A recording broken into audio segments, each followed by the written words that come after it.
नमस्कार। एक समय की बात है, एक गांव में एक नवयुवक रहता था।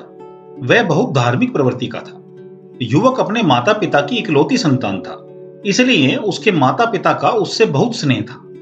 उसी गांव में एक संत का आश्रम था। उनके आश्रम में प्रतिदिन बहुत सारे गांव वाले प्रातःकाल प्राणायाम और योगासन सीखने आते थे। उसके बाद प्रतिदिन वह संत सत्संग भी करा करते थे तथा गांव वालों के साथ भगवान का नाम और भजन कीर्तन भी करते थे। वह युवक भी उन्हीं संत के आश्रम में प्रतिदिन आने लगा। वह संत से प्राणायाम और योगासन भी सीखता और संत के सत्संग में भी उस युवक को बहुत आनंद आता था। एक दिन वह युवक आश्रम में नहीं आया। अगले दिन जब वह संत से मिला तो उन्होंने पूछा कि कल तुम आश्रम में क्यों नहीं आए। तब वह युवक प्रसन्नता से बोला कि महाराज, कल मेरी सगाई थी। संत ने उत्तर दिया, यह तो बहुत अच्छी बात है, परंतु अब तुम हमसे तो गए। वह युवक कुछ नहीं बोला और चुपचाप संत की बात सुन ली। कुछ महीने बाद वह युवक एक सप्ताह के लिए आश्रम नहीं आया। जब वह आश्रम आया तब संत ने पूछा कि क्या हुआ। तब वह बोला, महाराज, मेरा विवाह हो गया है। संत ने उस युवक को शुभकामनाएं दी और कहा कि अब तुम अपने माता पिता से भी गए। युवक ने अब भी संत से कुछ नहीं पूछा और चुप रहा। युवक के विवाह के एक वर्ष पश्चात वह युवक एक दिन के लिए फिर आश्रम से अनुपस्थित रहा। संत ने इस बार उससे पूछा कि अब क्या हुआ। तब वह युवक बोला कि महाराज, मेरे यहाँ पुत्र का जन्म हुआ है। संत यह सुनकर बोले, यह तो बहुत ही अच्छी बात है, अब तुम अपने आप से भी गए। युवक ने पूछा कि महाराज, आप ऐसा क्यों कहते हैं? क्या गृहस्थ आश्रम ठीक नहीं होता या उससे कल्याण नहीं हो सकता? तब संत ने उत्तर दिया, नहीं, ऐसी बात नहीं है। गृहस्थ आश्रम की भी बहुत महिमा है। गृहस्थ आश्रम से भी कल्याण हो सकता है।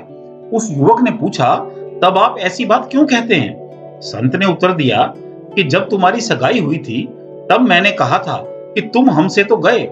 इसका अर्थ था कि अब तुम्हारा ध्यान अपने विवाह पर रहेगा, इसलिए तुम अब हमारी बातों पर ध्यान नहीं दे पाओगे।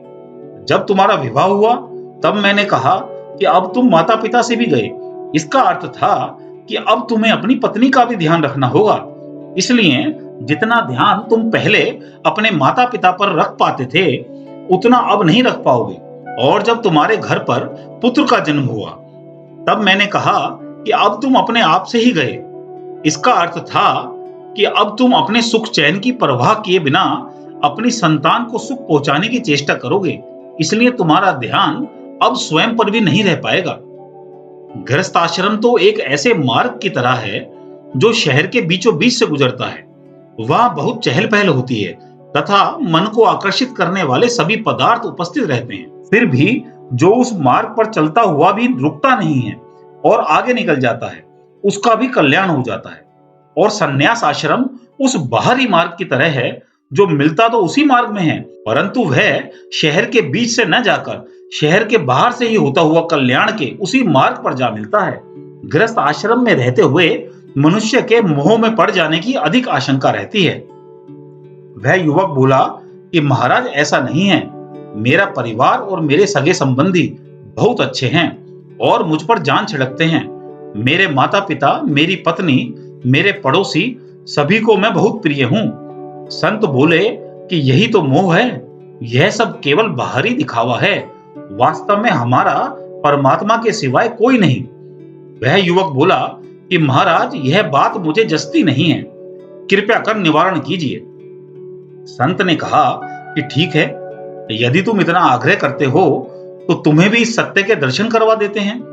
तुम एक काम करो कि अपने घर जाकर बिस्तर पर चुपचाप लेट जाओ और योग के द्वारा अपनी सांसों को रोक लेना, जिसका तुम्हें कई वर्षों का अनुभव है। तुम्हारे परिवार वाले समझेंगे कि तुम्हारे प्राण चले गए हैं। बाकी तुम मुझ पर छोड़ दो, मैं कुछ देर में तुम्हारे घर आता हूं। उस युवक ने संत के कहे अनुसार ऐसा ही किया। वह चुपचाप अपनी सांसों को रोककर लेट गया। कुछ देर बाद उसके परिवार वालों ने देखा कि उसकी सांस भी नहीं चल रही है।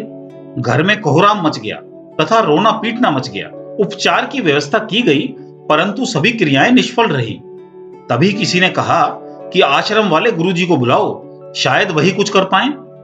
इतने में सबने देखा कि आश्रम वाले संत तो स्वयं उनके दरवाजे पर आ गए हैं।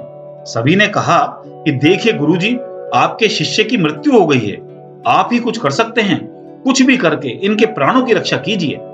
संत ने गौर से उस युवक का निरीक्षण किया और कहा कि वैसे तो प्रकृति के कार्य में बाधा उत्पन्न नहीं करनी चाहिए, पर फिर भी आप सब लोगों की स्थिति मुझसे देखी नहीं जाती, इसलिए मैं इसके प्राणों को बचाने का उपाय करता हूं। आप एक कटोरे में दूध ले आइए। एक कटोरा दूध को लेकर संत ने धीमी आवाज में कुछ मंत्र पढ़े तथा उस युवक के शरीर की परिक्रमा करी। उसके बाद संत बोले कि इसके प्राण अवश्य बच जाएंगे, परंतु उसके लिए इस कटोरे के दूध को किसी को पीना पड़ेगा, और जो भी इस कटोरे का दूध पिएगा वह इस युवक के प्राण तो बचा लेगा, परंतु उसकी मृत्यु तुरंत हो जाएगी। अब जो भी इस युवक से सबसे अधिक प्रेम करता है वह इस दूध को पी ले और इस युवक के प्राणों को बचा ले। यह सुनकर सभी के होश उड़ गए। पिता ने कहा कि मैं अपने पुत्र से प्रेम तो बहुत करता हूं, परंतु यदि मेरी मृत्यु हो गई तो बहुत सारे कार्य हैं जो अधूरे पड़े हैं, उन्हें कौन पूरे करेगा? माता ने कहा कि यदि मेरी मृत्यु हो गई तो मेरे पति की देखभाल कौन करेगा? युवक की पत्नी ने कहा कि महाराज होनी को कौन टाल सकता है? मेरे मायके वाले भगवान की कृपा से बहुत संपन्न हैं। मैं तो अपने पुत्र को लेकर अपने मायके चली जाऊंगी। रिश्तेदारों और सगे संबंधियों ने भी अपनी अपनी मजबूरी बताई कि वह भी यह दूध पीने में असमर्थ हैं। तभी किसी बुद्धिमान व्यक्ति ने उपाय सुझाया कि संत जी, आपके आगे पीछे तो कोई रोने वाला भी नहीं है, कोई सगा संबंधी परिवार भी नहीं है, आप ही यह दूध क्यों नहीं पी लेते? संतों का तो काम ही परोपकार करना है। ऐसे संकट के समय में यदि आप आगे नहीं आएंगे तो कौन आएगा? संत मुस्कुराए और बोले, यह तो अति उत्तम उपाय है। आप लोग ठीक कहते हैं, यह दूध मुझे ही पी लेना चाहिए। और संत ने उस कटोरे का दूध पी लिया और अपने शिष्य से बोले कि उठकर खड़े हो जाओ, अब तुम देख ही चुके हो इस संसार में कौन अपना है और किस संसार से तुम मोह कर रहे थे। वह युवक उठकर खड़ा हो गया और संत के चरणों में गिर पड़ा और बोला कि महाराज, इस संसार से मेरा मोह भंग करने के लिए कोटि कोटि प्रणाम। इस संसार में केवल परमात्मा ही अपने हैं, इस बात को मैंने अब समझ लिया है। संत ने कहा कि तुम्हें अपने सारे कर्तव्य अवश्य पूरे करने चाहिए, परंतु इस संसार से ममता नहीं रखनी चाहिए। हम भगवान के हैं और इस संसार में केवल भगवान ही हमारे हैं। आपको यह वीडियो अच्छी लगी है तो लाइक, कमेंट व शेयर करें। आप हमारे चैनल पर पहली बार आए हैं तो चैनल सब्सक्राइब करके बेल आइकन भी अवश्य दबाएं। धन्यवाद।